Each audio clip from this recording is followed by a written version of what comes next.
Good afternoon, everyone. On behalf of the Heinrich-Böll Foundation, I would like to cordially welcome you to the launch of our brand new European Mobility Atlas.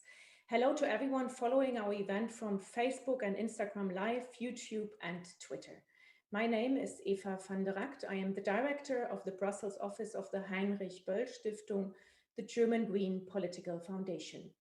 As mentioned in the intro video you could just see, the Atlas analyzes facts and figures about transport and mobility in Europe. In 19 chapters written by distinguished experts from all over Europe, you will find valuable information on the history and state of play of the European transport sector and the challenges ahead of us. The Atlas addresses various issues with a focus on railways, cycling, digitalization, the climate crisis, and the impacts of the COVID-19 pandemic. What is the state of railways and cross-border mobility in Europe? What is the future of the automotive, aviation, and shipping sectors? What is behind the thriving bicycle industry in Europe? What is the role of digitalization? These are just a few of the questions raised in the Atlas. We will present and discuss the European Mobility Atlas today and are very pleased that so many of you decided to join its launch. We have more than 650 registrations. The Atlas just went online a few minutes ago. You can check it and download it for free on the website that appears below. And you are also welcome to order a paper copy via our website. We would like to mention that you can join the discussion on Slido and on our social media channels with the hashtag EU Mobility Atlas. We will come back to your Slido comments and questions during the discussion. For engaging via Slido, please go to slide.do and enter the event code EU Mobility Atlas. The information also appears below. Before we will present the Atlas, we would like to ask you to fill in a poll, which is now visible on Slido. The question is, what kind of transportation mode do you use most frequently? Please go to Slido, click poll and choose your option. The possible answers are train, bicycle / cargo bike, boat, airplane, walking, car, bus, tram / metro, e-scooter, motorcycle, or other. You can vote now and we will show the results later. I would now like to welcome Ellen Überscher, President of the Heinrich-Böll Foundation. Ellen will tell us more about the ideas and reasons behind the Atlas. Ellen, a warm welcome to Berlin. The floor is yours. Thank you very much, Eva. And dear friends of HBF, dear ladies and gentlemen, it is with my great pleasure that I welcome you all from Berlin to today's launch of the European Mobility Atlas. We are very delighted that Executive Vice President for the European Green Deal, Frans Timmermans, accepted our invitation to deliver a keynote speech during our launch today. And a warm welcome to him, to you, Mr. Timmermans, and a warm welcome from my side to our distinguished speakers of the panel, which will Eva introduce after that. The launch of this atlas is timely, as it highlights the challenges of an already rapidly transforming transport sector towards new forms of mobility. Hit hard already, the complete sector hit hard already by the COVID-19 pandemic. It is something special that our atlas presents data from within, so to speak. We are still in the pandemic, so from within the pandemic. This is, in some respect, a different starting point for transforming the mobility sector than the perspective of 2019 would have been. The pandemic has shifted our perspectives regarding the infrastructures that we need and use for the interconnectedness and for mobility all over Europe today. First, let me be clear on this. European-wide mobility is key for enhancing and bringing to life the core values of the European Union, which above all includes the free movement of persons. For many Europeans, the freedom of mobility is at the very heart of their European citizenship. Mobility all over Europe is key for fostering exchange, interconnectedness, for ensuring equal participation, and above all, for addressing the social, ecological, and economic factors of a just transformation of the mobility sector for all Europeans. In 2019, 2 years ago, we already addressed the topic from a national perspective with our German Mobility Atlas. It highlighted a second important aspect. We need urgent green and credible alternatives to the current models of cars, of trucks, of planes, and of the way we are organizing our traffic. If we are to mean the green transformation in the transport sector seriously, we have to switch to Europe. And so we decided to launch a European and to work on a European mobility atlas. And the second key message of this atlas is transport accounts for almost 30% of carbon dioxide emissions within the EU, and that is far too much. Cutting these emissions is a key imperative for a European energy transition and for the goal of climate neutrality until 2050. Costs, of course, play a decisive role in the sector, but the current state of affairs reflects a clear imbalance. We need to implement a transparent polluter pays principle across all means of transport and tackle state subsidies for cheap and polluting fossil fuels. The third message would be climate action in the field of transport and mobility must go hand in hand with joint efforts to create and maintain jobs and decent work in the sector. You will find information on that within the Atlas. And lastly, investments into the rail infrastructure in the European Union will be the backbone of European mobility. Not only the pandemic, but also the climate crisis points to the fact that shifting mobility from road to rail will only work if it is thought from a European, not a national perspective. And this implies, of course, investments into a better rail infrastructure, helping public transport companies to survive the crisis, and also bailing out airlines, but only under strict climate conditions. A recovery of the European Union's economy will only be a sustainable and lasting one if the focus is going to be on future-orientated investments. And this is where the European Mobility Atlas comes in. It seeks to contribute to these efforts towards sustainable and just mobility in Europe.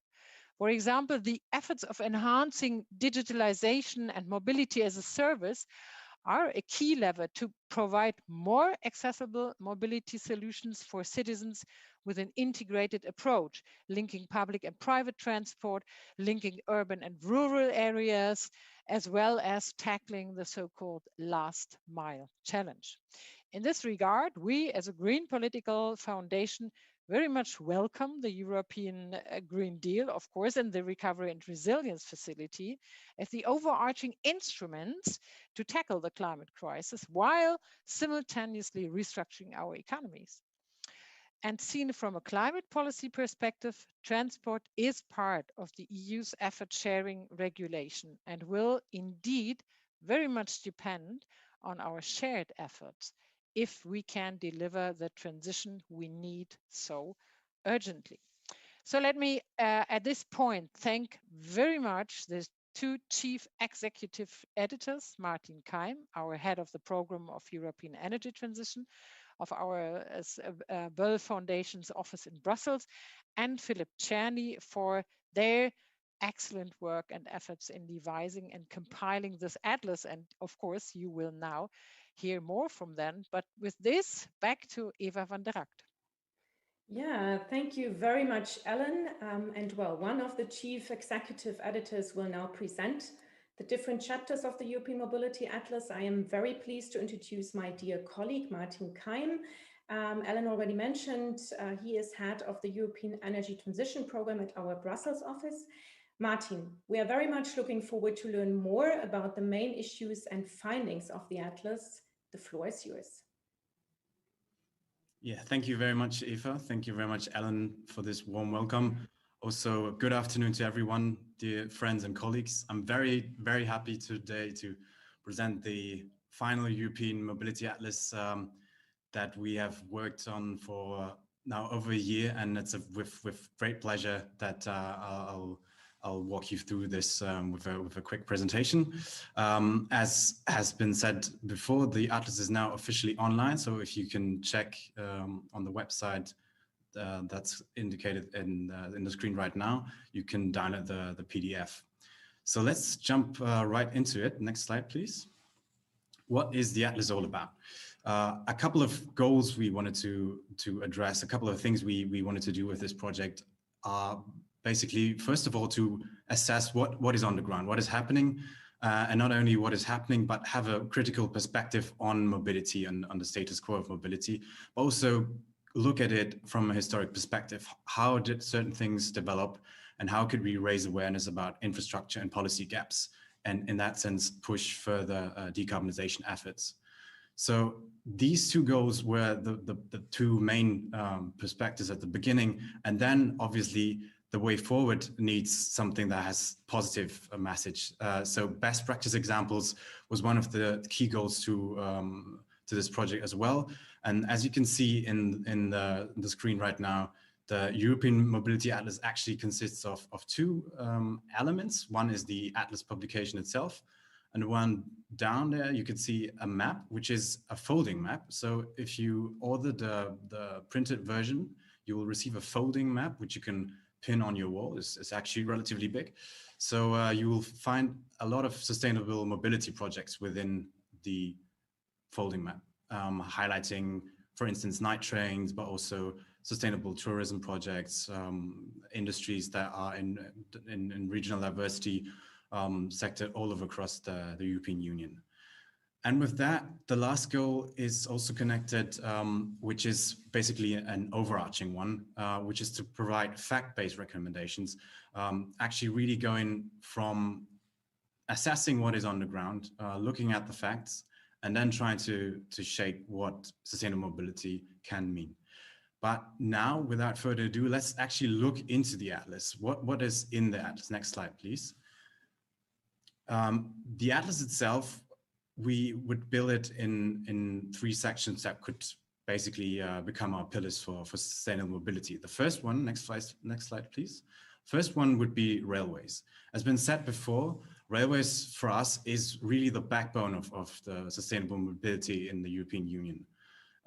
We looked at the different challenges with regards to actually having cross-border railways implemented in the EU. And so some of the infographics that you'll see in the Atlas highlight the challenges with regards to different systems of electrification, for instance, as you can see in this current infographic. So there's a very colored picture because the systems of electrification are quite a challenge. And another one, next slide, please. Another one would also look at another one is actually also looking at the different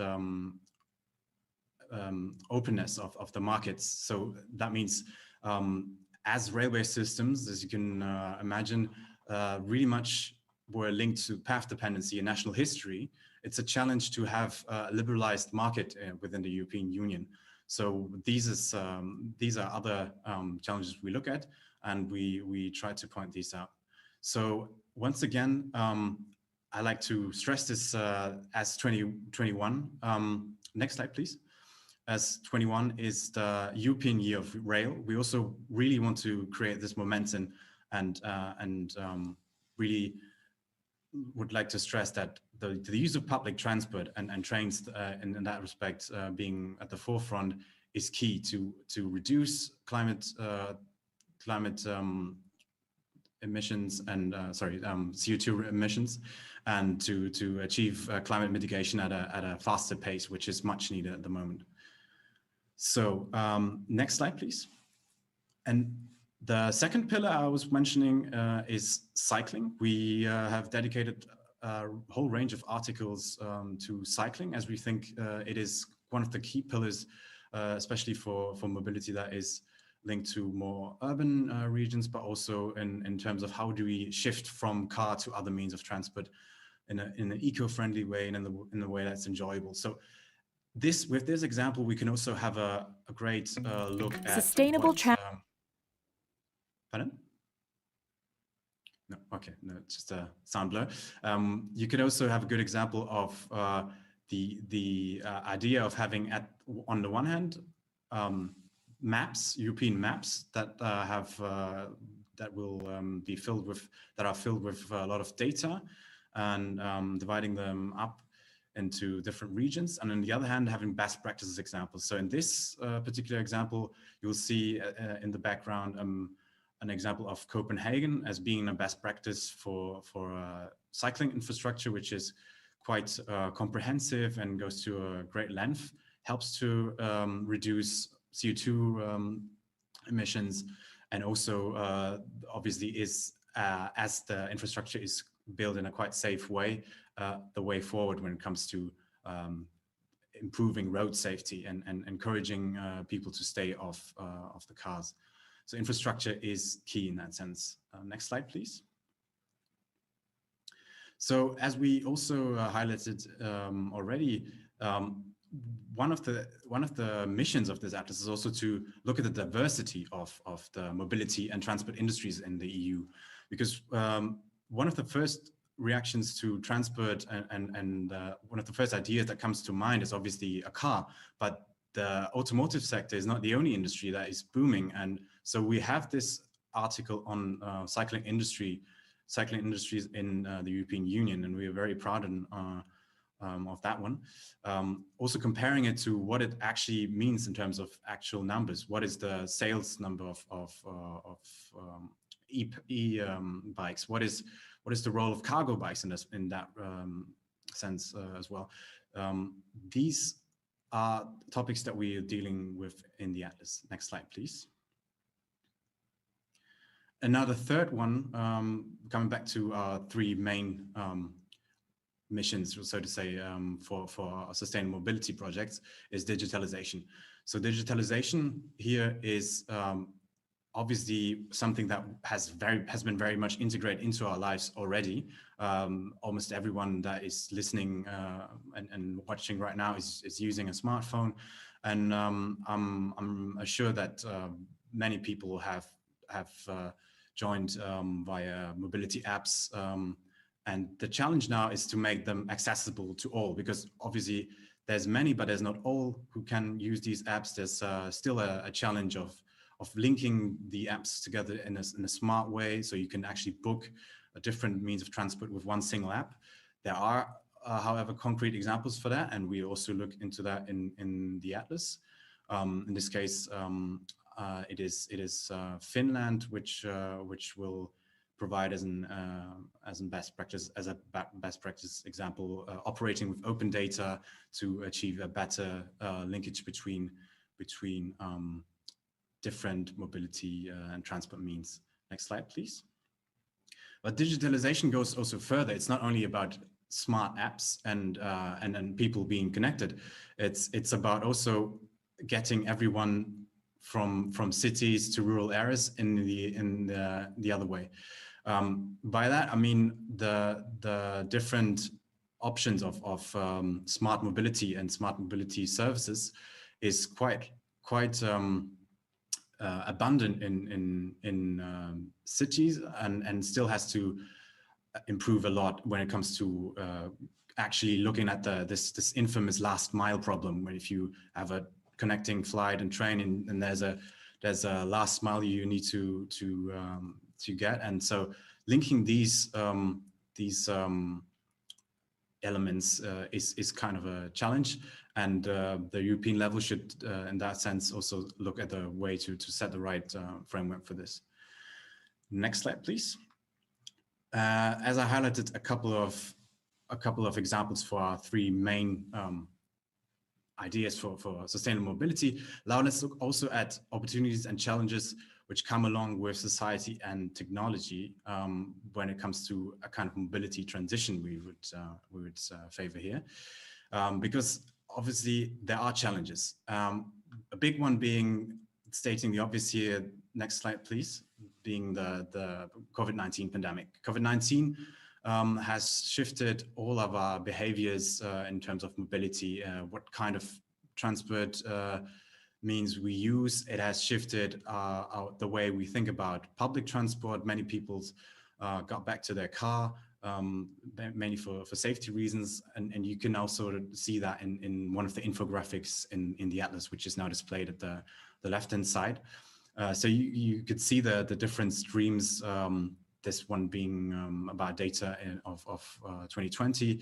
And the challenges linked to that are obviously quite high, because the concepts for safe public transport are there. So it's not as if these tendencies were to stay forever. It's also something that we need to closely monitor and then come up with better concepts and plans to tackle the crisis. And to stress this again, avoid, shift, improve is a general stance for mobility in not only in the pandemic. Next slide, please. One key sector I've barely mentioned, but obviously we also deal with it not only in one chapter, is the automotive sector. The automotive sector has been around for over 100 years, and it's been the dominant transport sector in the European Union. And it's a challenging one, because obviously we have a lot of people employed in this. The automotive sector implies roughly 14 million people in the European Union, if you count in the subsidiaries. And so it's a challenge to transform this sector to make it actually apt to climate mitigation and to achieve the goals of the European Green Deal. Because climate neutrality without an automotive sector in the EU, which is going which is oriented in the future, is virtually impossible. So the COVID-19 pandemic has also made this a Herculean task, as I just said, people shifting back to their private cars, but also we see a lot of OMEs and supplies oriented versus e-mobility, hydrogens, fuel cells. So these issues will be tackled in the Atlas as well. Another one, next slide, please. Another big sector with in terms of impact, but also in terms of the sheer masses that are going on is shipping. The masses, by that I mean the freight, the cargo is the cargo that we deliver and receive by global trade is mainly transported by shipping. Shipping is as you can see in this infographic, is important for the international freight transport, but it's also a very challenging sector when it comes to global CO2 emissions. And since it's very polluting, using heavily diesel and other heavy fuels, it's also challenging to change this with simple means. It's a technological challenge, but also it's a political challenge. Since it's not actually covered by the Paris Agreement at the moment, we are looking at ways at the European level to improve that. So in the European Parliament, we are very happy about that. There's a dynamic to bring the shipping sector into the European emission trading system, which would improve the situation and give us some leverage over a sector that is relatively hard to abate in terms of emission reduction. Next slide, please.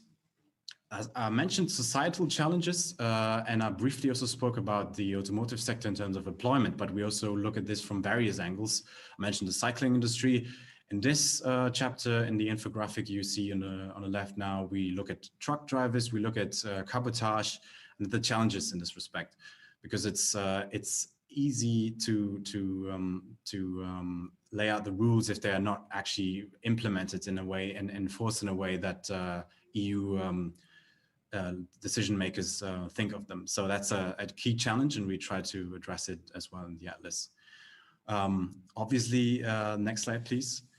The one sector that has been ugly hit by the COVID pandemic the most is aviation. But we can also see that aviation, once again, is one of the sectors that is very much dependent on individual behavior. If you have a look at the frequent flyers infographic on the left, you can clearly see that it's only the top 1% of the UK in that sense, since the data was taken from of 2018 and 19. It's only the top 1% being frequent flyers and causing 20% of the overall emissions. So that the top 1% being here now the most frequent flyers. So definitely the incentives for flying have to be changed on a policy level. It cannot go on as a usual business as usual scenario prior to COVID-19 to have very cheap flights on the one hand and to have rising emissions in the transport sector on the other.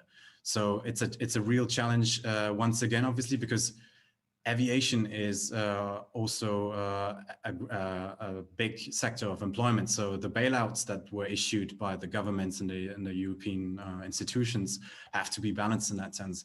The bailout needs to address the economic stress, the fact that people just rely on their jobs, obviously, but they also have to come with green strings and conditions attached.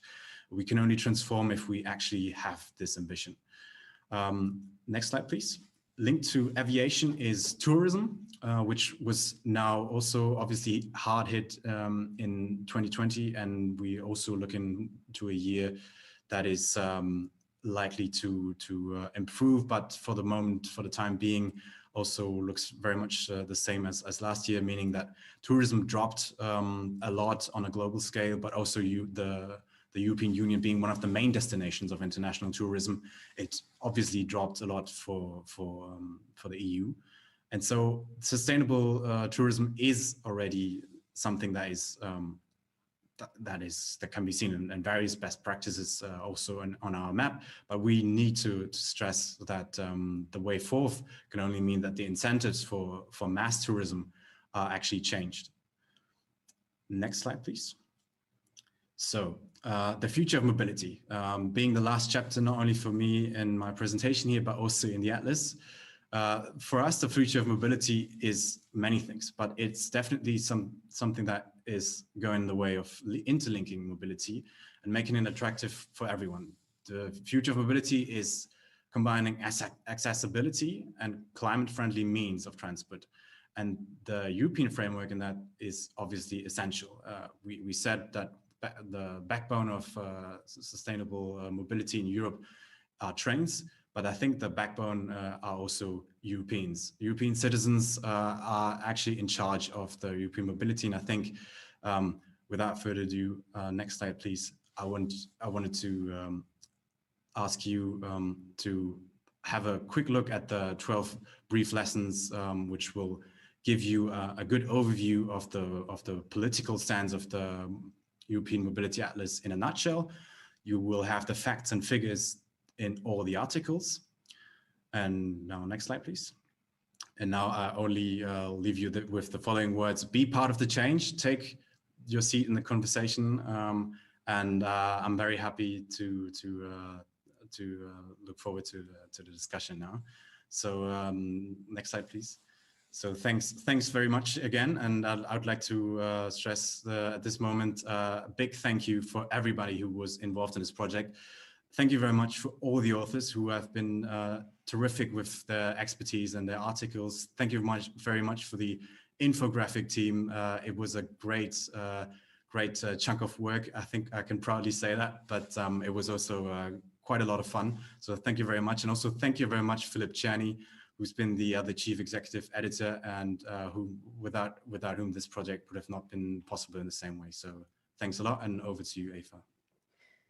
Yeah, thank you very much, Martin. Martin will stay with us and be available to answer your questions later. It is now my honor to welcome our keynote speaker, Frans Timmermans, Executive Vice President of the European Commission for the European Green Deal. In December last year, the European Commission published its Smart and Sustainable Mobility Strategy as a key part of the European Green Deal, and it has already been mentioned several times. 2021 is the European Year of Rail. Executive Vice President Timmermans, we are very pleased that you accepted our invitation to join our European Mobility Atlas launch. We are very much looking forward to your keynote address on the future of European mobility and the European Green Deal. The floor is yours. Thank you very much. And I'm really happy to be here, and I'm really happy to see this atlas, because it couldn't have come at a more timely moment, I have to say. You know, we're all, I know about you, but I think I speak on behalf of all of us.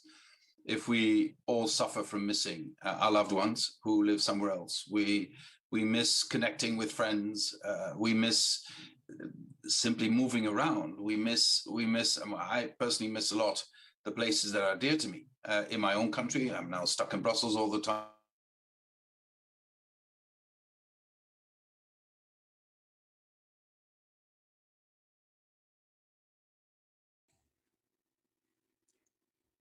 I think. But if the change is not to be not moving around, that we need to move around differently. I think that is the core of the issue. And of course, when you make choices, you can also say, you know, you have I saw a graph with the frequent flyers just now. I probably qualify, if I look at my own past, as a hyperflyer with all the jobs I've done that require traveling all the time. And I've never before asked myself, is this travel necessary? And I think that's the first thing that I've learned.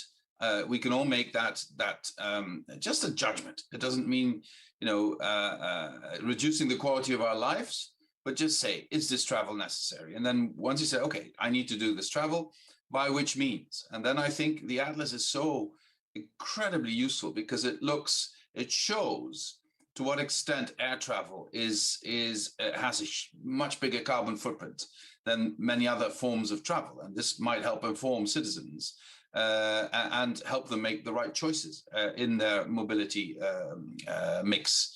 I also believe the Atlas is of enormous importance, because, you know, this is not going to be an incremental small change. This is going to be a relatively radical and profound change in the way we organize our mobility. And for that to be successful, everybody has to be on the same page. And the more people know about this, the more successful it will be. And I want to dwell on a number of issues I believe the Atlas addresses. And first of all, I would like us to take a very good look at urban mobility, which will have to change and is changing as we speak. I mean, I can't tell you how many mayors come to me and say, help us decarbonize our public transport, help us build cycling lanes, help us create more green in the city. We heard you want to plant 3 billion trees. We can have them. So there is a huge ask. And the more we could provide information, the better it is. Let me give you an example of biking lanes. You know, I don't know if you know the American film Field of Dreams with Kevin Costner. The recurring element in that is build the field and they will come. The baseball players. Here, I would say the same thing: build the bike lanes and cyclists will come. Is also my personal experience as a cyclist here in Brussels, discussing this with the local authorities. I have seen the change. The more they build cycling lanes, the more I see bikes in the city, and it's intimately linked to that. The second important development on cycling, and I should be careful not to only talk about cycling because I'm tempted to. The second important development is that cycling has become so much more democratic, accessible to all ages. If you have the right infrastructure, and that's not just cycling lanes, perhaps also charging infrastructure, even people who traditionally would not consider using cycling, especially older people, now have the access to electric bikes that create a huge new potential. I mean, it's not for nothing that bikes are sold out all across Europe, wherever you go, because people see this new potential, and we need to stimulate that. We need to create more security. We need to create more infrastructure, and we need to also create a sustainable charging infrastructure. So it doesn't help if all the electricity comes from carbon fuel. So we need to make sure we also look at that. And I believe the European Green Deal, and especially our efforts on mobility, but also on the renovation wave that we want to initiate can be extremely helpful in that. Also, I believe that people appreciate green spaces more than ever before, and the pandemic has helped. And to increase green spaces and to make them more accessible and livable, we need different mobility, not motorbikes or cars, but be able to walk and to cycle there. To make this happen and to have people profit from this, we need to change our transport system. And it has to become, as they say, as you know, all the specialists, modular, so that you can make the right choice, the right mix, and that you can perhaps use an app that will tell you how you get from A to B in the most efficient way using all the available modes of transport. I think that will hugely reduce carbon footprint. I think we also need, and I talked about cities now, I also want to talk about long distance travel. I think it is a shame, it is totally unacceptable that we have these short haul flights. I think between Amsterdam and Brussels, there's still, in normal times, at least 4 or 5 flights a day, which should be nonsensical. And because travel is not modular enough, people make that choice. And we need to make sure that that choice is going to change pretty soon. But I would say we also need a network of night trains across Europe. Now, some very, very nice experiments are starting, and I can't wait to take the night train to Vienna, for instance. But I really, really believe that this has a huge future. But then we need to take away some of the impediments. If anybody studies rail, we talk about an internal market. Well, there is no internal market in rail. Different security protocols, different electricity frequencies, different requirements for security, for qualifications of people driving the trains, etc. So we really need, I mean, this is low-hanging fruit. There we could really, in the coming years, make some real improvements. And we also need to look at taxation. As some of you who followed me perhaps a bit longer know, I'm a very, very strong proponent of kerosene tax. It doesn't make any sense that you pay for any fuel, for any form of transport, except for air transport. In combination with the fact that that's also the most polluting, I think we should rethink that. ETS might be a solution, restricting the free allowances, making it bigger, including shipping, as Martin was saying earlier, is also important if we can do that. Including the whole transport system, which we're envisaging also in the Commission now in our studies, might be helpful, but only if it doesn't come at the expense of not increasing our demands on emissions. I think the emission norm is still, for the transport system, a very powerful European instrument. Now, at the end of the day, if you ask me what is going to be the critical factor to make this succeed, let me take one little step back.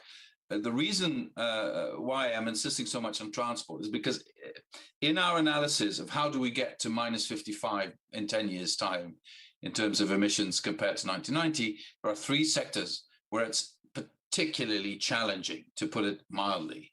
One is in building, and that's why we have the renovation wave. The second is in transport. That's why we have all this range of measures we want to take on emissions, on new technologies, all these, on charging infrastructure, all these things, and our agriculture. These are the 3 most challenging areas, and transport is one of them.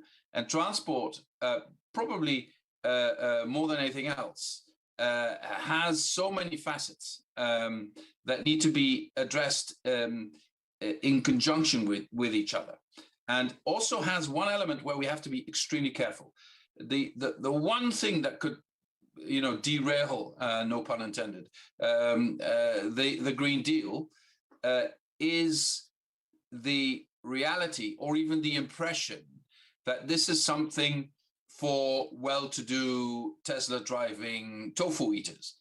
We cannot afford to leave anybody behind in this.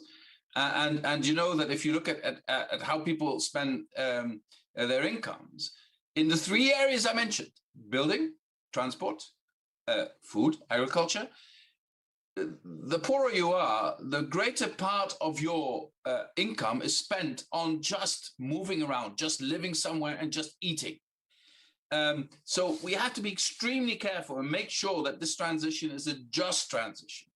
And for that, the Atlas is also very useful because it shows exactly where the sticky points are. But we need to take it beyond. We need to look at our taxation systems. We need to look at how public authorities organize and how we support certain elements. And we need to be able to show that those who are most vulnerable are also most supported. I think this is the only way we're going to make this happen. But let me end on one thing. This could all derail and not get done. But the beauty is it can get done. It can get done. We have the technology. We have the funds to a large extent, given the fact that we're now going to invest in a sustainable recovery if we do it right. And I think if I understand the public, we have the public support. Even in this pandemic, the support for tackling the climate challenge, the climate crisis, is still huge with the public, over 70%. So the only thing that's missing so far, and that's why I'm looking at myself, is governance. This will stand or fall if we can get it organized, yes or no. And to get it organized, you need governance. You need governments at all levels, local, regional, national, European, global. You need politicians to commit to that. You need plans you can integrate into other plans.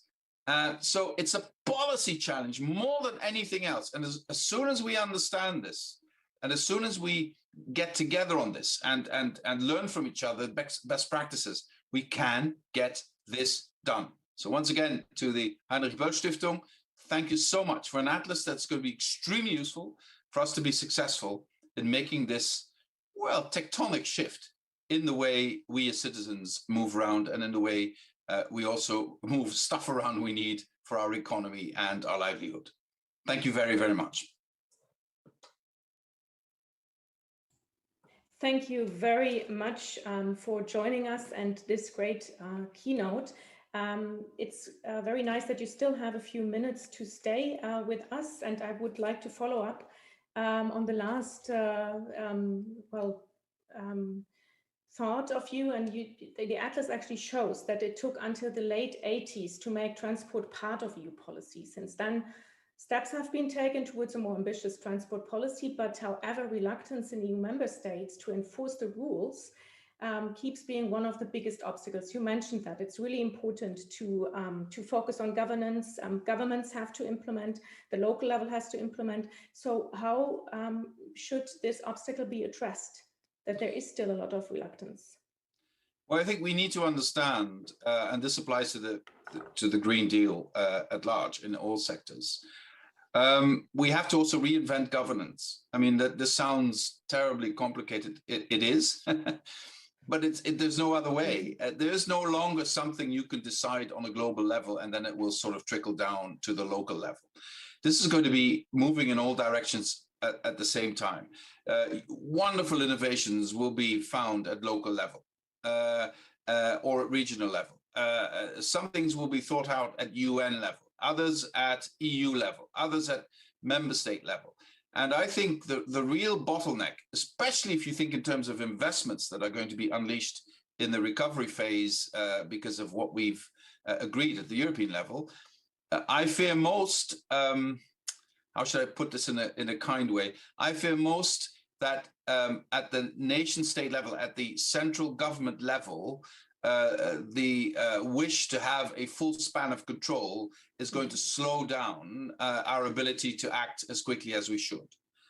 So I think I call upon national governments also to keep regional and local authorities completely involved in this, both in drafting the plans, in discussing the plans, in putting them forward at the European level, and then also in executing the plans, because local conditions vary.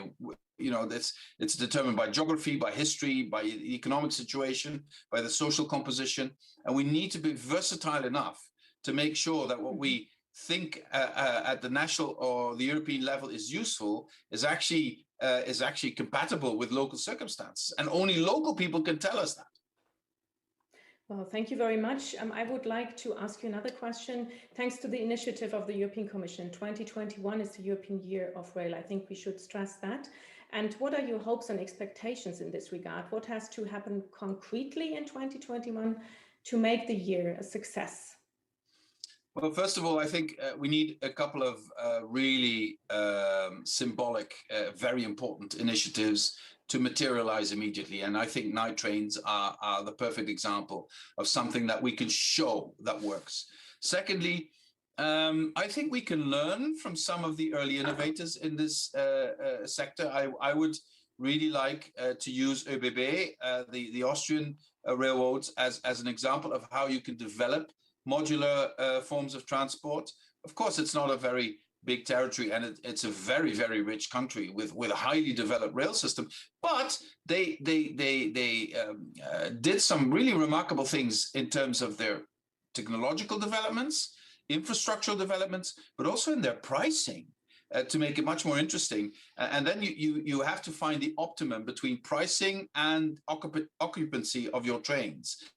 And I think just to quote this example of ÖBB, it's interesting. If I look at the Dutch railroads electrifying everything with sustainable electricity, which is now the case, is also an example that could be followed.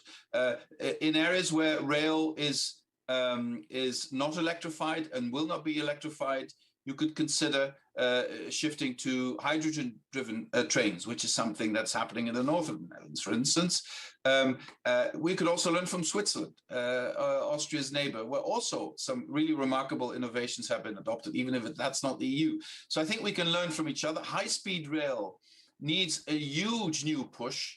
That for instance, a country like France, which has decades of advance on others, is now in a phase to renovate it and to bring it into this century. And also here, I think we can learn. And as I said before, there are quite a number of very low-hanging fruit issues, such as how can you make sure that a train driver can drive the train across borders? How can you make sure you have the same security protocols everywhere? How can you create apps on everybody's cell phone that will make it very accessible and modular to mixed transport systems, so that train, bus, cycling, everything, just is integrated into one demand of a citizen who wants to go from A to B. Thank you very much also for mentioning best examples, best practices. They are also part of our atlas. As you know, there is a folding map with best examples. I think that this is very, very important, what you mentioned. I mean, we have to learn from each other. My last question, imagine we are in 2050. How will European mobility look like if we use today's windows of opportunity? Well, I think we would have a very finely structured grid of high-speed trains. I think high-speed trains have the future because you can drive them with sustainable energy without any carbon footprint. I think we will also see a modular way of transport. So automatic driving, I think, will be absolutely the norm on the roads in a modular way. Which means that you can then put the cars on trains when necessary, etc. Especially for transport, this is going to be not passenger transport, but goods is going to be extremely important. And I think we will have completely decarbonized urban transport everywhere.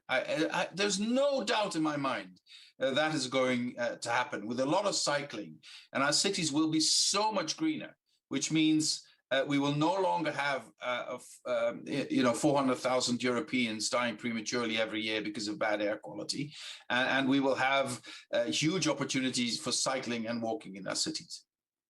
Thank you very much, Executive Vice President Timmermans, for taking your time to share your visions and insights with us.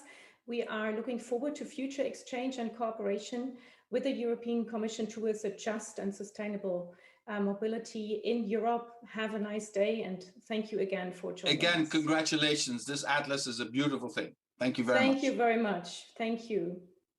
Thank you. So I would now like to actually have a look at our poll. I think most of you still voted. And now let's have a look at what kind of transportation mode do you use most frequently? Well, it looks like there are a lot of people using bicycle and cargo bikes. It's almost 50%. Well, then walking 19%, car 17, tram, metro 11. Could we scroll down a little because I can't see the train? I think it's around 4%, bus 3%, and airplane 1, and I think the rest is 0.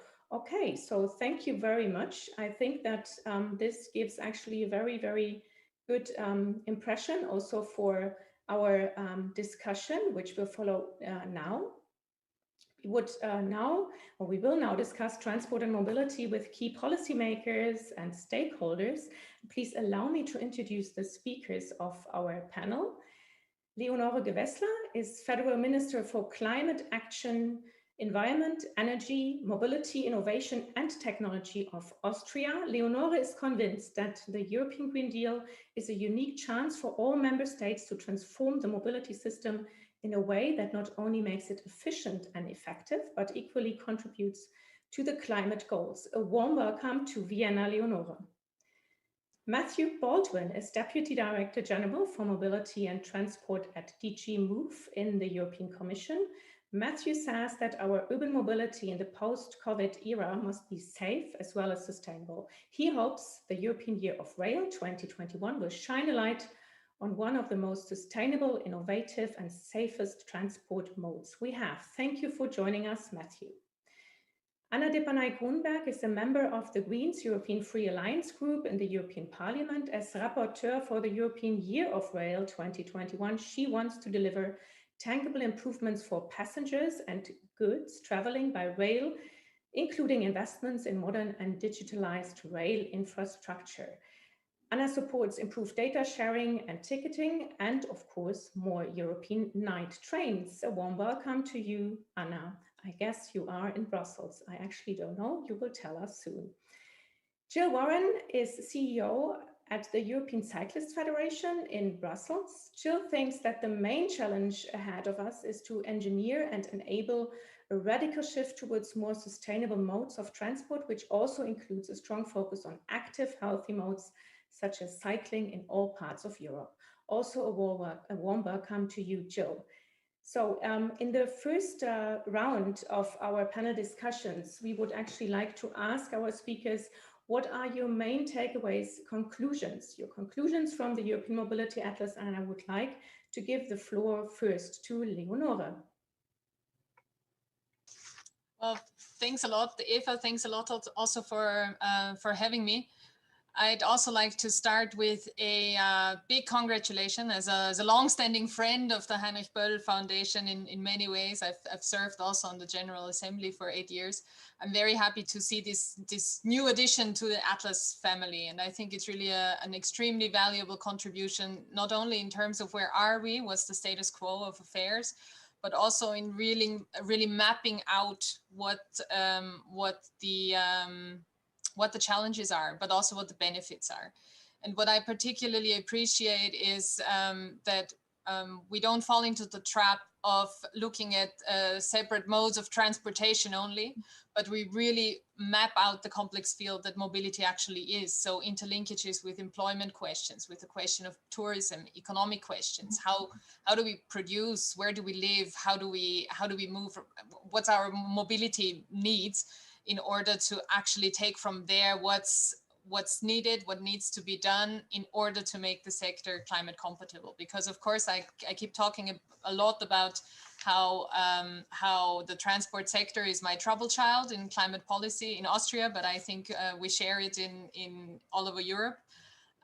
But the more understanding we have for this problematic and what it means for our lives, for our cities, for our common well-being, the better we'll be able to also build policy on it. And so I think I'll take that for the second round. What do I take in concrete action, or what's needed from here on? But I'll start with a big thank you for this really comprehensive task, and for also always being sure to have a European eye on it. That's something I appreciate a lot from the Heinrich-Böll Foundation. Thank you so much, Leonora, for your positive feedback and your first reaction. Anna, I would like to ask you, what are your main takeaways from the European Mobility Atlas? Yeah, first of all, I want to say that I love the atlas from the Heinrich-Böll-Stiftung. I really fell in love with the meat atlas at the time when it came out, and after that on the plastic. And now, of course, I'm really happy that we have at the European level atlas on mobility. Yeah, the transport cross-border mobility was the chapter maybe that really inspired me the most. Because I'm working on that, and that has shown how once more how far we have in promoting cross-border travel, but how much more is still to be done. So, for example, such figures like 149 of 365 European cross-border rail connections are non-operational today.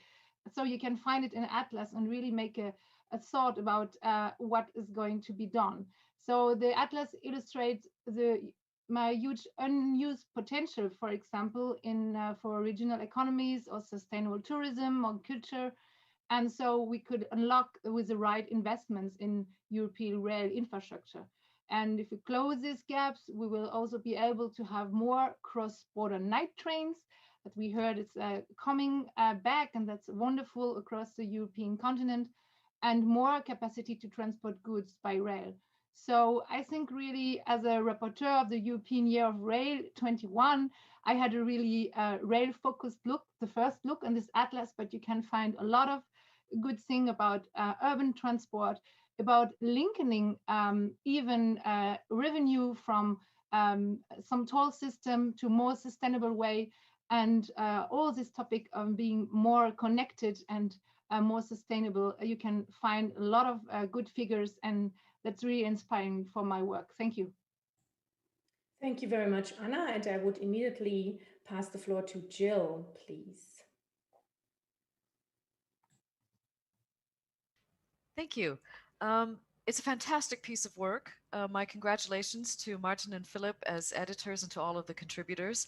It's full of great facts and figures and context and background and examples that are really useful, especially to those of us who advocate for more sustainable mobility on a daily basis in Europe. I really liked the brief lessons on mobility in Europe. I really think you ought to make a wall poster out of that, because I'm sure a lot of us would be happy to hang those up and think about those every day.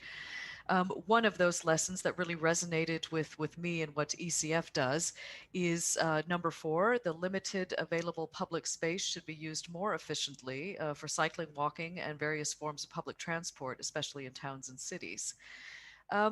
I also really liked how the Atlas highlights just how much potential there is, and that's something that Anna just mentioned as well.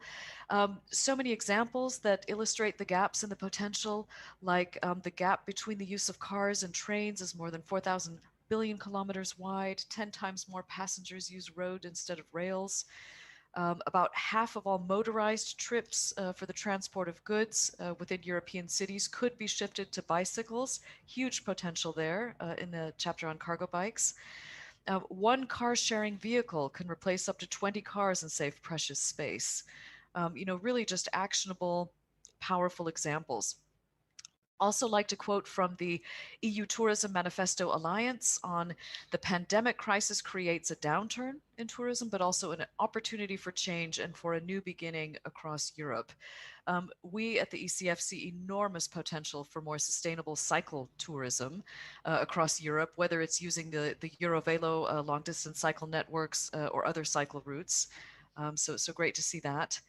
And I think just in closing, the Atlas shows us and quantifies for us just how far we still have to go, but it really points so many ways in how to get there. So thank you very much. Well, thank you very much, Jill. It's really great to hear that you like also the policy recommendations, the lessons of the Atlas. So we might think about, including it as a poster, as you just proposed. Matthew, I would also like to ask you, what are your main takeaways from the European Mobility Atlas? Well, I think this is all very boring because we agree far too much. But I do agree. I think it's a fabulous piece of work. It's actually very easy for me because I can hardly disagree with Frans Timmermans. But I love it. I mean, maybe to say on the format, I love the shortness of the pieces, the snappiness, how well written it is. I love the journalistic approach of presenting facts. We know we need to confront people with the facts about the needs for change. I love the graphics. I love the map. If I can find one thing to suggest, not criticize, it's get ready to update it. Because even as we speak, I think things are moving forward. I hope at the European level. You've just heard Frans Timmermans really deliver a powerful statement about what we're going to have to do in terms of making our mobility sustainable and how central that is in the European Green Deal. The numbers are just so striking, and you bring them out beautifully. 30% of the emissions come from mobility, and they're the only sector which is growing. And if we're going to reduce emissions by 55% by 2030, if we're going to reduce transport emissions by 90% by 2050, my goodness, are we going to have to get our work cut out? And Eva, if I may, just to sort of say, because I think it dovetails so well with the themes of the Atlas, just flag for you how we're approaching this in the sustainable and smart mobility strategy from December. And it really does fit in terms of this irreversible shift to zero emission mobility. First, we need to make all our modes of transport sustainable. And we know how much work that involves when you look at sectors like shipping and like aviation. And precisely because that's not going to happen overnight, we need to incentivize and make sure that the sustainable alternatives, such as cycling, such as rail, are widely available in our cities and elsewhere. And that means bringing price into the equation, carbon pricing, building what we know so much about external costs of transport and road transport in particular, which again is very nicely mentioned in the Atlas. So watch this space is my short message. Maybe we need to keep this a digital map because it's going to be changing. We'll be bringing forward new proposals on sustainable urban mobility later this year, we hope in the third quarter, to upgrade and update our package, which dates from 2013. Lots of new ideas there. Frans Timmermans mentioned it. It's European Rail, great chance to flag and plug this sustainable and safe sector. And just to bravely pick up what Frans Timmermans said about having climate neutral mobility in our cities, in all our cities by 2050, we're going to have a go at having 100 climate neutral cities by 2030. And that's a very exciting project, which is in the process of development, and we'll be, I hope, announcing that later this year as well. So lots going on, lots to talk about. Thanks for having me on the panel. Thank you, Matthew, for joining us. And actually, you already entered our second round. I would now like actually to ask you what is needed to achieve just and sustainable mobility in Europe. So, Jill, may I ask you, what do we need for, in your words, a radical shift towards more sustainable modes of transport? And are there perhaps also best practices you would like to share with us? Please go ahead. Mm-hmm. Thank you. I think it starts with the realization that our current mobility isn't sustainable enough or just enough. And I think there is growing recognition that that's a problem and that change is needed. So that's good. I think we also need active and engaged citizens who want to hold their political leaders accountable to bring us more sustainable mobility and to enable that. And then we need advocacy from civil society, including groups like ours, ECF and its member organizations that represent everyday cyclists, to bring the powerful evidence and the arguments and the passion for the change that they want to see. I think we also need political will on the part of our leaders and the policymakers to make that lasting, sustainable change that we want to see, and change that works for everyone in our societies. And courage to make the decisions that will be unpopular with those who want to preserve the status quo. Experts to plan, design, and implement the necessary changes that we need to have that change. And then more courage on the part of our leaders to stick to the plan when there's an inevitable backlash or setbacks or obstacles along the way. So those are the things I think we need to achieve just and sustainable mobility in Europe.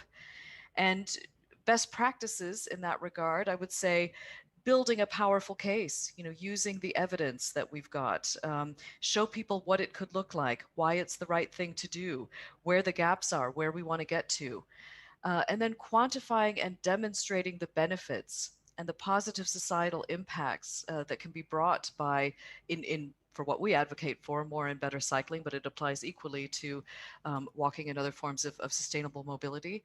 So that's first and foremost the reduced climate impact of transport, fewer road deaths and serious injuries through safer cycling infrastructure, and fewer motorized vehicles on our roads, more livable towns and cities through a redistribution of space that enables more active mobility and decreases congestion, noise, air pollution, better rural connectivity that leaves fewer people behind, more vibrant local economies, greener leisure and tourism options, and last but not least, more inclusive societies through more accessibility to job opportunities and places of social or cultural exchange for people of all ages, abilities, and backgrounds.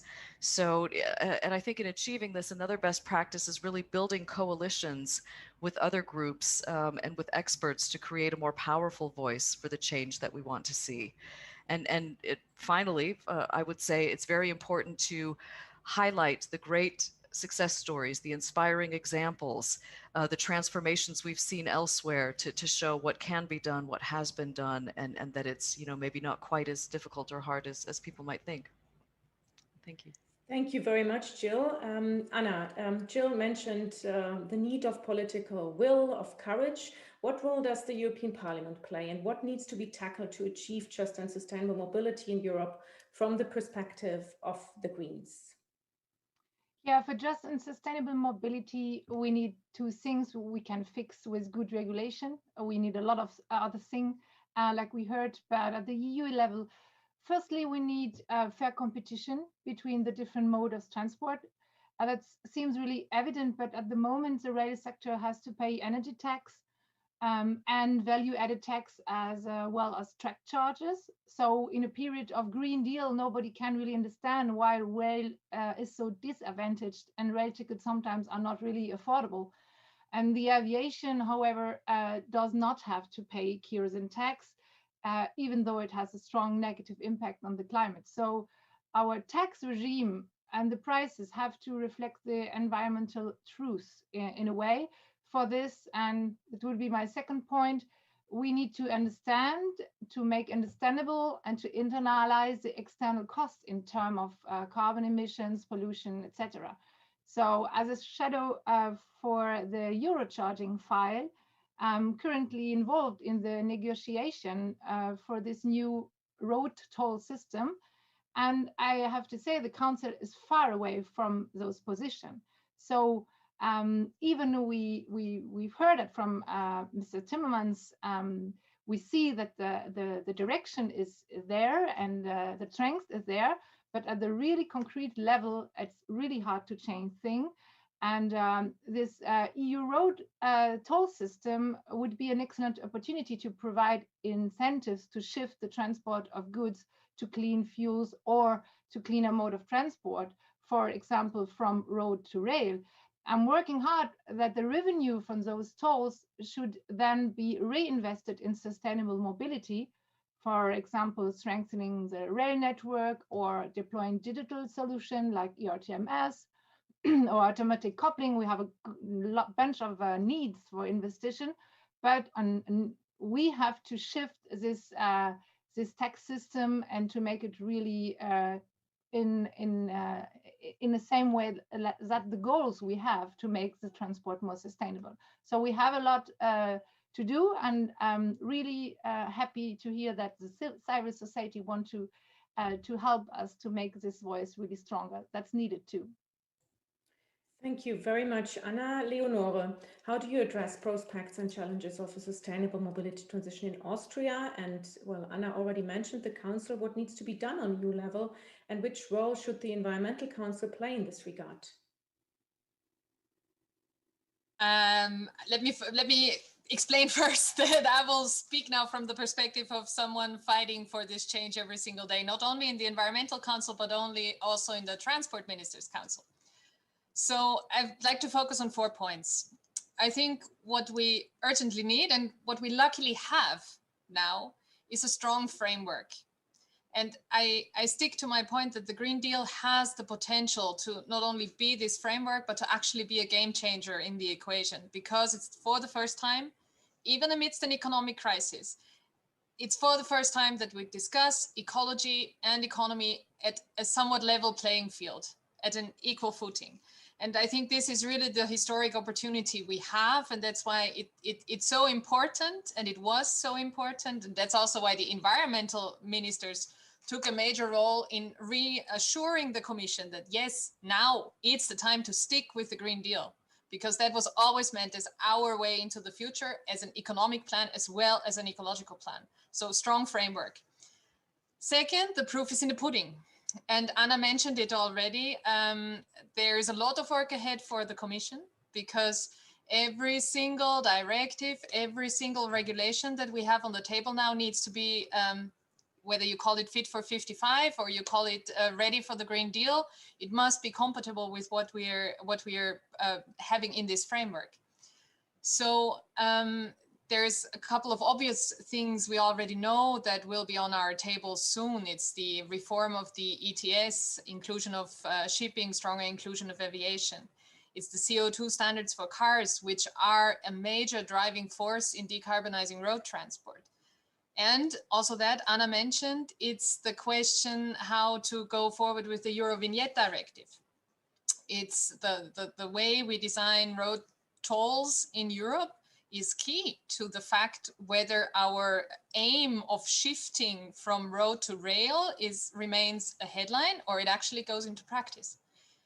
And sorry to say, I was the only transport minister voting against the proposal that was on the table as a negotiation mandate for the council with the parliament and the commission in doing so, because I'm convinced that what's on the table now has too big of a loophole in terms of exemptions, and it doesn't encourage strongly enough neither a European view on shifting, nor it addresses enough the national member states' possibilities to actually act.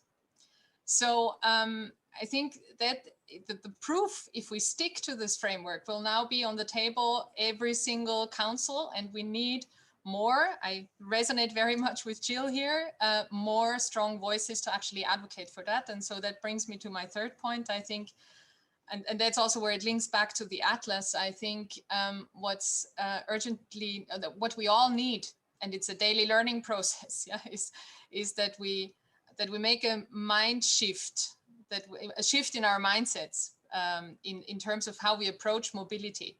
And that's especially a task for policymakers at all levels, from the European level to the local, from the national level to the supranational level.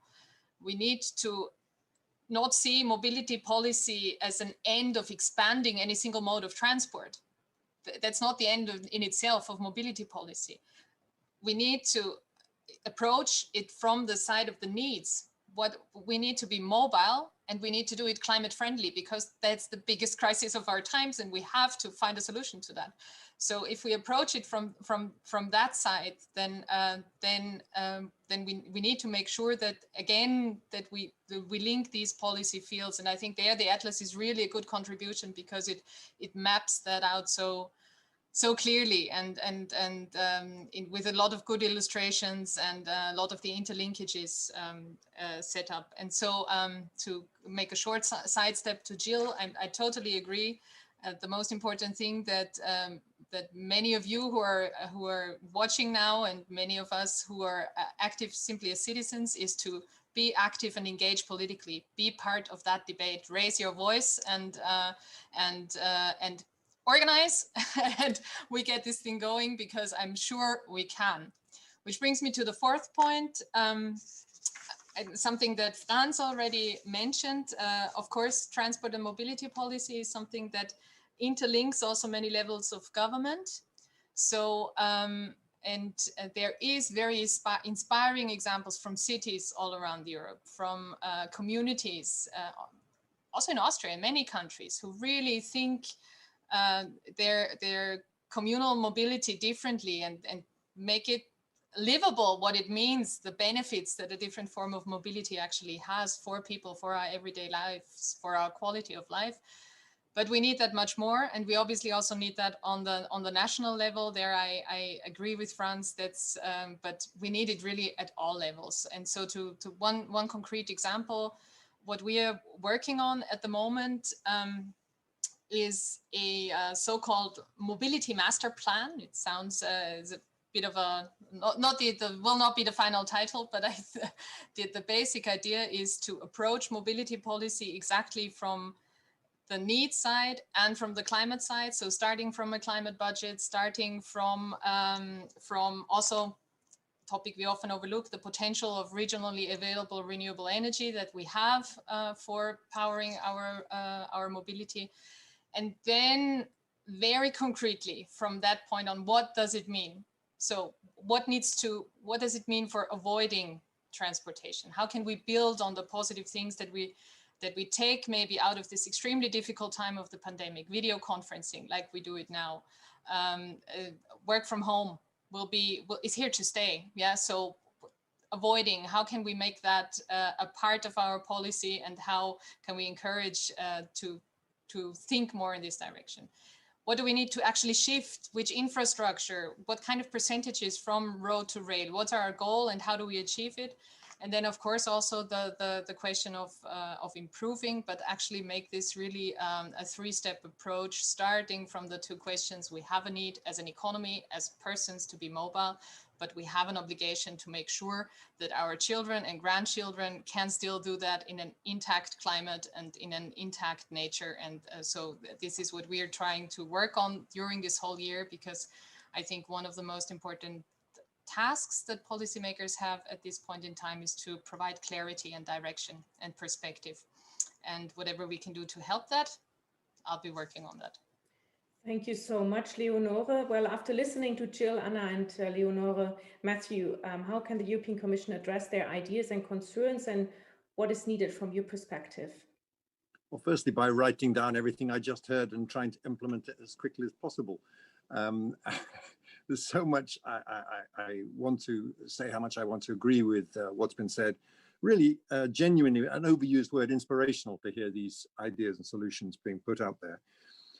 Just to pick up on what Leonore was saying about organizing and advocating, we can do that from inside governments. Sometimes we leave it too much to Jill and others.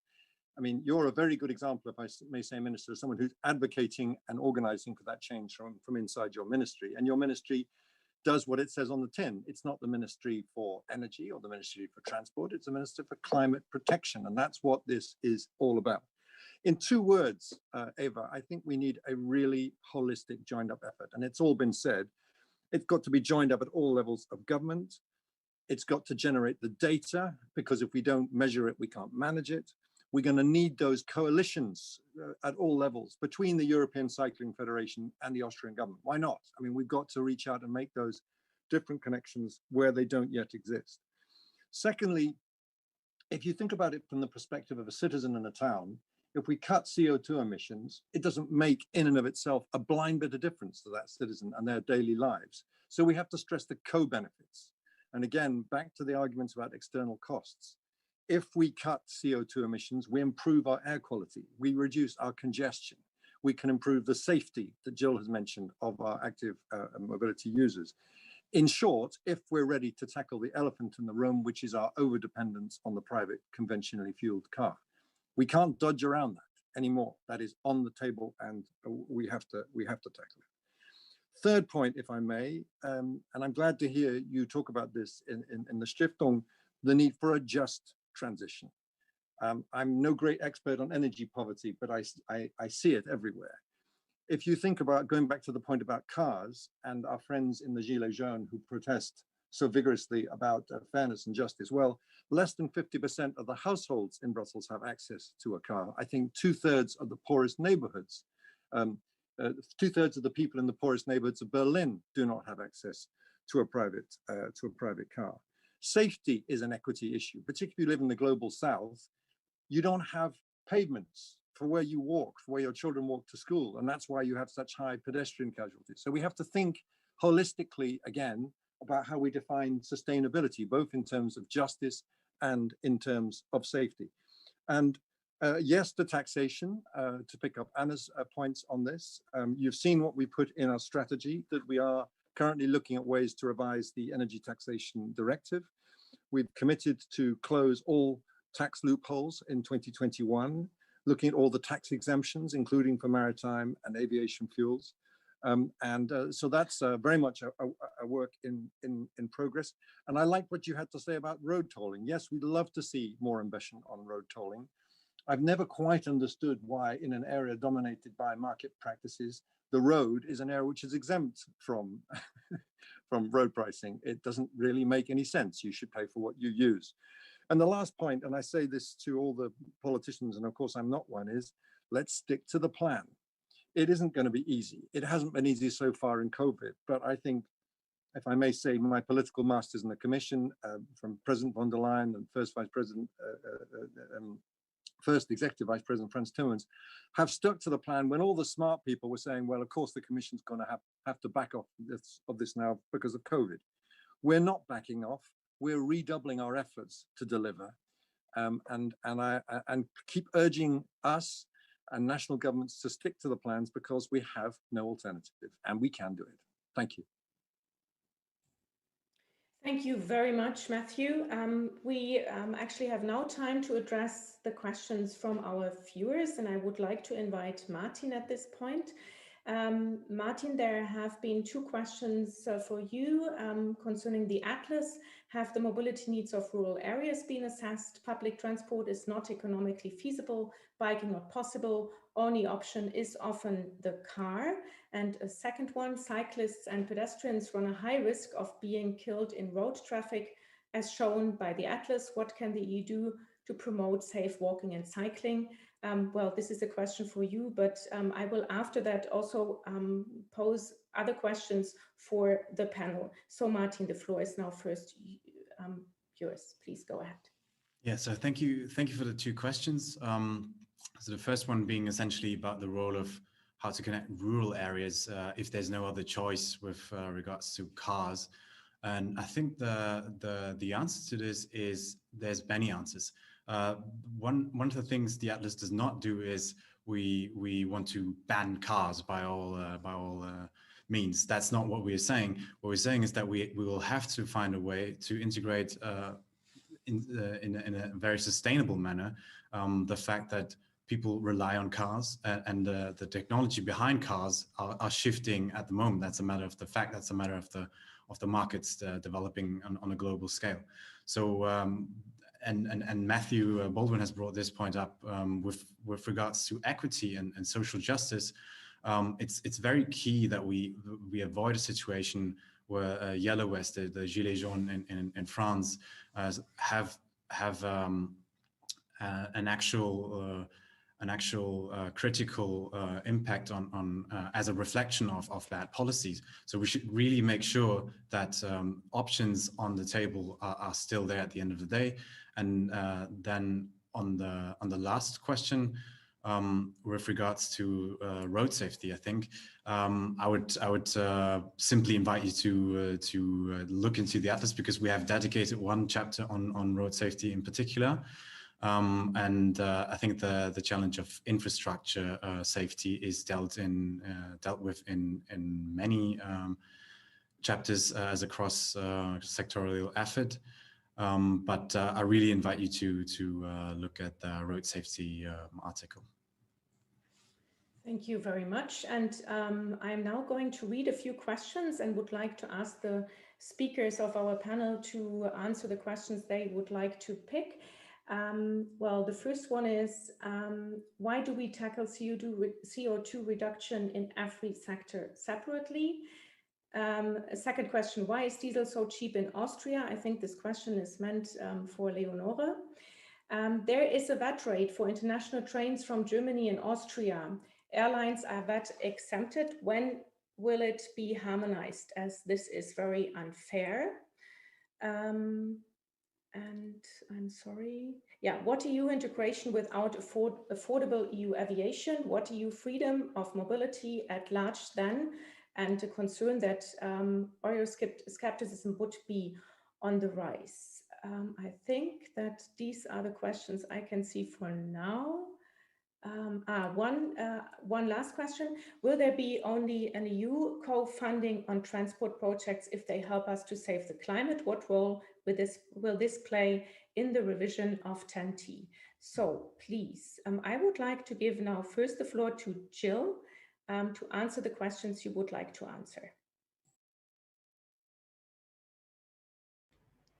Thank you.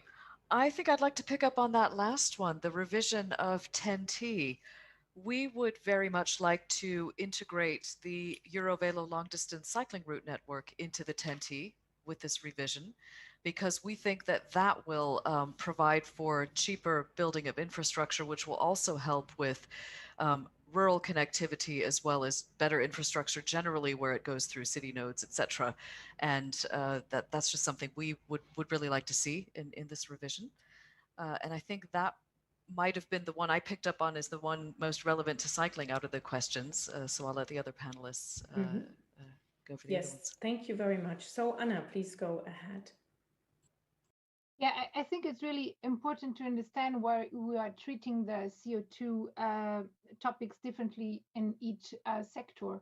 For instance, if we have a price of CO2 that we are thinking about to manage the energy transition, it would still be too low to change anything in transport and a really upper way. So we have to take other stronger regulation to go forward in the transport sector and not applying just the normal ETS. But of course, in the maritime sector, it would be really useful.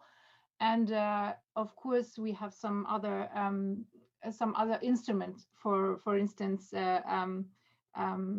directive on CO2 emission for cars or the Eurocharging and such stuff. So we have to tackle those sectors differently because the level in which we are in are really different, and we want to make it absolute progress emitting less. So we have to come from each sector and to look what is the history of the sector and how we can do some progress fast, because as we heard it and we all know it, the time factor is now really relevant for us. Thank you very much. So Leonore, there have been questions addressed directly to you concerning Austria. You can also comment on others. Please go ahead. Yeah, I'm very sorry. Could you repeat the question that was addressed? Yes, well, one was why... I missed it. Well, one was there is a VAT rate for international trains from Germany and Austria. Airlines are VAT exempted. When will this be harmonized, as this is unfair?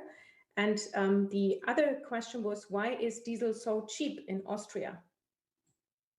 Okay, so for the first one, I think Matthew is probably more prone to answer that, because that's part of the European revision of taxation. I think we see that the importance of European framework and European regulation, especially in energy taxation, and also in the possibilities we have in VAT taxation every day. So I think we need to start here from the European level and then implement on the national level.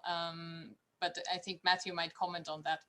The second question is referring to something we are now working on in our tax reform, because what has been mentioned several times is obviously also for mobility, our tax system needs to become a lever towards climate action. And so we're working currently on a eco-social tax reform with actually really both sides addressed. So it needs to be strong enough to have ecological steering potential in the way we tax CO2 emissions, but it needs to very strongly have in focus how we do it, that it is socially just, that it helps our societies in terms of bridging the rural-urban divide in questions of social justice, but that it also that we also do it in a way that it makes sense economically and actually helps us make use of the huge potential that we have in addressing climate questions. And currently we have an imbalance in our taxation system between diesel and gasoline, which has led to a situation that Austria is, I think, one of the countries with the highest share of diesel cars in the European Union. Plus, we have we have one sector of tourism, which is actually called tank tourism. We have we actually can measure detour traffic through Austria for that reason. So we are currently working on a tax reform that will address this issue, because we need to have the taxation system as a lever in climate action, and to have a fair and a good price on emissions, so that in turn, whoever acts climate friendly is the one who has the advantage, because this is what we need to turn around. The company who acts climate friendly, every single one of us who acts climate friendly needs to be, in the end, the winner in this, yeah, without leaving many people behind, but with enabling them to actually be part of the journey. And yeah, that's what we're working on. Big project in our government at the moment. Thank you very much, Leonora, for the insights. And now, Matthew, the floor is yours to pick the questions you would like to answer. Thank you very much. Good questions. The first question passed nimbly to me by Leonora on tax, and fair enough. I mean, I would like first to take a step back and say it's about costs and about the internalization of external costs. And I think if we keep our focus on that, we make sure that those who are using transport are bearing the full cost and not shoving it onto others in society to meet it. And that, I think, triggers a process towards the development of more sustainable transport modes with lower external costs. Our approach in the Commission is going to be to propose a really comprehensive set of measures to ensure fair and efficient pricing across all transport modes. And that means, yes, emissions trading, as Franz Timmermans mentioned, infrastructure charges, energy taxes, vehicle taxes, everything's on the table in that big review and that big consideration. On the second thing I wanted to pick up, because I think I should really, is on the TEN-T, a fantastic European project and so well supported in the European Parliament, and thanks, Anna, to that. One of the worst kept secrets in Brussels is that we're going to come forward with a review and a revision to the TEN-T regulation. I hear loud and clear, as I've heard for some time now, Jill's demand that we include cycling within the TEN-T regulation, well noted and understood. But there will be lots of other things we're doing as well. I hope we're going to be strengthening the whole concept of urban nodes. So the whole, how do cities fit in at the end of these wonderful networks? We're going to be looking very hard at that. We're going to be proposing that we promote transport investments based on an EU infrastructure asset class, which would be, I think, a very interesting approach in terms of our future infrastructure projects as we look forward in terms of TEN-T projects. We'll be, of course, making sure we do no significant harm as a key principle linked to the European Green Deal. So there's a lot coming down the track in terms of the TEN-T regulation, and please expect to see that last year. The last point, later this year, I'm sorry. The last point I wanted to pick up is the question put to Martin, if I may, Eva, on really two good points about connections of rural areas and road safety. And I very much agree with Martin. I don't think we should be or are in the business of talking about banning cars.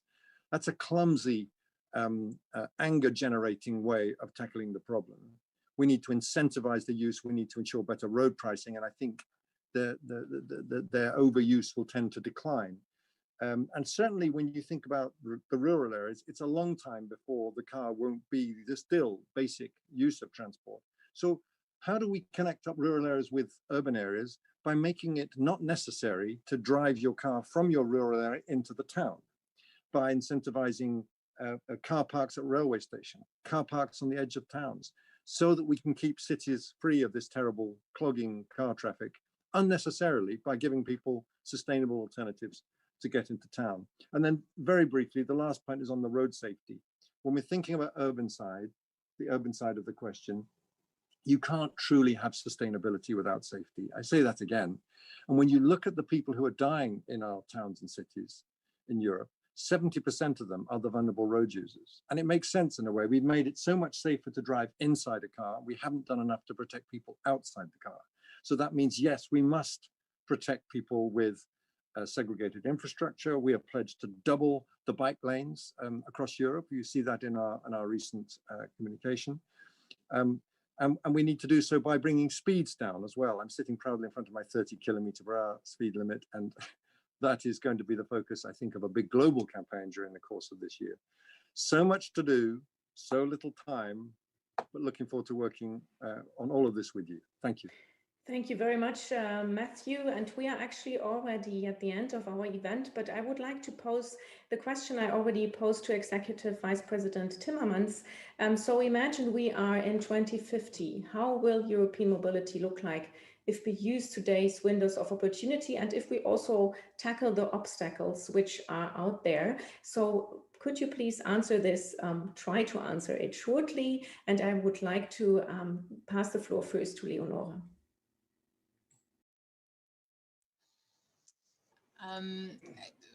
To make a long speech short and focus on two elements, I'm a big fan of night trains.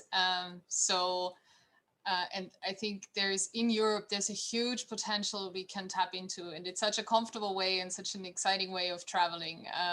You go to sleep in one city, you wake up in the morning and in a different place, and you do it in a climate-friendly way. So expansion of the night train network that we work on now from Austria, from Vienna, is currently being Europe's night train hub to really make this a bigger development and add to the connections we already have, but really make this a European project. I think that would be a very nice aspect of my mobility future. And the second thing is something that that I also see very much in my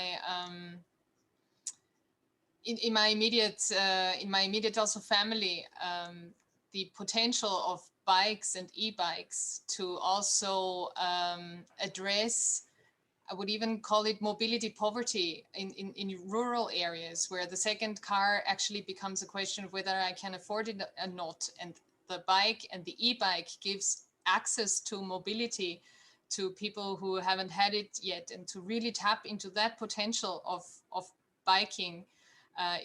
Since we all know that many of the routes we do are so much shorter than we think in our minds, maybe they're actually doable by bike, especially by e-bike. I think that's two of the developments that for me really picture and are good pictures of what a mobility future looks like, and what all the co-benefits and the positive aspects of it are. Matthew, you are in 2050. How will European mobility look like? And probably dead, but that notwithstanding, we will have reduced our emissions by 90%. We will have our zero emission cities, as Frans Timmermans was saying. We will indeed be taking trains everywhere and bikes everywhere, and God knows what new mobility devices as well. And I've no idea what they will look at. But most of all, I think we'll be looking back and saying, how the hell did we live like we used to live? And why didn't we get on with it earlier? And perhaps we'll look back and say that in 2020 and 2021 was when we first turned the corner and started to do things differently. Thank you very much. Jill. Right. Well, I agree very much with what's already been said. I think we're going to have many fewer private cars, many fewer total cars, so many more people cycling and walking and taking sustainable public transport. We're going to have great public spaces, much bigger spaces, and livable cities, and they'll be quieter and cleaner. And I think we just won't believe the before and after pictures when we put them next to each other.